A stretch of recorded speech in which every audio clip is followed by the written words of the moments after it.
Visa ও আকামার মেয়াদ auto রিনিউয়ের দাবিতে রাস্তা দখল করে বিক্ষোভ করেছেন সৌদি প্রবাসীরা। দুপুরে সার্ক ফোয়ারা ঘেরা রাস্তাগুলোতে 2 ঘন্টা যান চলাচল বন্ধ রাখেন তারা। বিকেলের দিকে পরিস্থিতি নিয়ন্ত্রণে আনে পুলিশ। বিস্তারিত জানবো সাজেদা সুইটি রিপোর্ট থেকে। সপ্তাহ জুড়ে পুঞ্জীভূত ক্ষোভ শেষ পর্যন্ত জনভোগান্তিতেই গড়ালো। সার্ক ফোয়ারা ঘেরা ব্যস্ত সবকটা রাস্তায় গাড়ি চলাচল বন্ধ হয়ে গেল দুপুরে। ব্যস্ততম কারওয়ান বাজার মোড় তখন বিক্ষুব্ধ প্রবাসীদের দখলে। হোটেল সোনারগাঁও সৌদি এয়ারলাইন্সের সামনে অপেক্ষায় থাকা সৌদি প্রবাসীরাও দাবি আদায়ের উপায় করলেন সেই জনজিম্মি পদ্ধতি। গুরুত্বপূর্ণ একটা রাস্তা আপনারা যে দখল করে নিলেন, মানুষের তো কি করবো আমরা বলেন? আমরা নিরুপায়। কেউ 5 দিন, কেউ 7 দিন যাবত যদি ফুটপাতে শুয়ে থাকে, তার কি অবস্থা? আমাদের কি সরকার খোঁজ নিছে?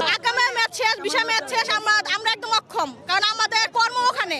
একটা টাবল চাইতেছে 1,70,000 টাকা, 1,80,000 টাকা। তো কোনটা কেন কালো বাজারে হাতে যাবে? টাবল যাবে কেন?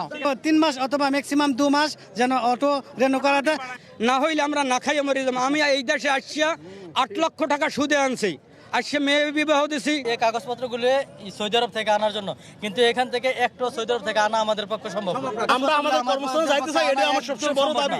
পরিস্থিতি ঠিক করতে পুলিশের তৎপরতাও ঘটনার শুরু থেকেই, কিন্তু কারো কোনো কথাই যেন আস্থা পাচ্ছিলেন না প্রবাসীরা। কষ্ট করতে হবে না, সবাইকে পাঠানোর ব্যবস্থা করতে হবে সরকার। যে এজেন্সির মাধ্যমে, যার মাধ্যমে যেভাবে আপনি সৌদি আরবে গেছেন, তারা যদি আপনাদের কোঅপারেট না করে, আপনাদের সহযোগিতা যদি না করে, তাহলে আপনারা আমাদেরকে অভিযোগ করেন, আমরা অবশ্যই আপনাদের সহযোগিতা করার চেষ্টা করব। কথায় মানানো না গেলেও জোর প্রয়োগে সরে গেলেন প্রবাসীরা। বিকেল নাগাদ রাস্তায় গাড়ি চলাচলও ঠিক হলো।